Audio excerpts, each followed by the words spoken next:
Hey guys, in today's video, I'm going to share some art and activity ideas that you can use in your lesson plans for the letter O. Let's go.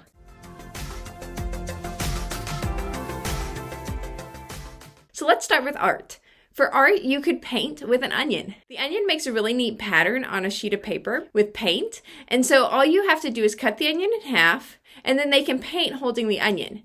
If it's for younger kids or you want it to be a little more stable while they paint, you can use a fork and stick it into the onion to give it a little more grip while painting. Next, you could make an ostrich picture by gluing feathers on the ostrich. For this, you're just going to print out a picture of an ostrich and then let the kids glue feathers on its body. This is a quick and simple art project that you can fit in anywhere you need something easy.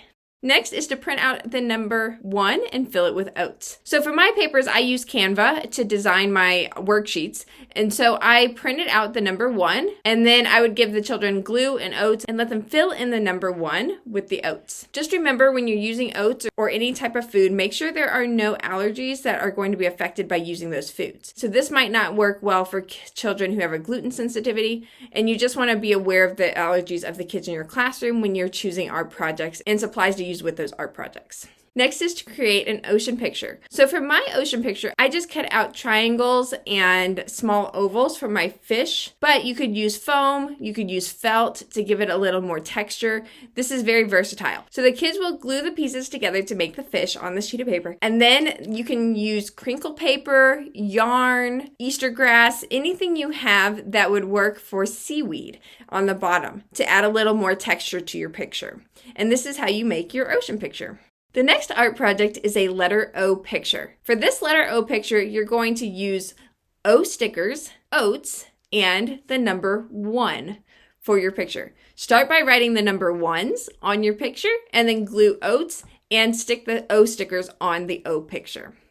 All right, next on to activities. The first activity is an on and off game. So you're going to have a sheet of paper, and then you're going to split the kids into 2 different teams, the on team and the off team. You will sit the kids every other one, so there is one person that's on the on team, then the off team, and so on. Each kid will take turns rolling the dice. If they are on the on team, they will put items on the paper. If they are on the off team, they will take items off the paper. The team to get all the items either off or on first wins. I did it with just 10 items, 5 on and 5 off. If you have a bigger class, you could have more items, whatever works best for your classroom.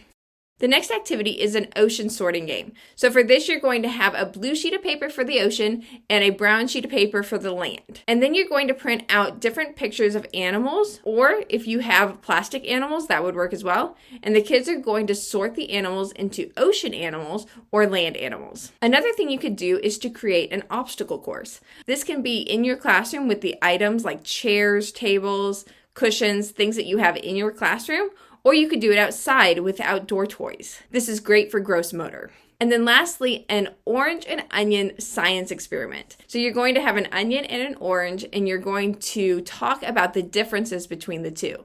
So you can cut them in half, look at the inside. You could put it in water to see if they float. You could measure them. You could weigh them. Just look at the differences between the two and talk about how they're created differently. For your sensory bins, I have 3 ideas. The first one is an ocean bin. For this, you're going to use aquarium rocks on the bottom, fill it with water, and then to add some seaweed into the bin, you're going to add plastic Easter grass. And then fill it with fish, cups, scoops, anything the kids can play with for the ocean bin.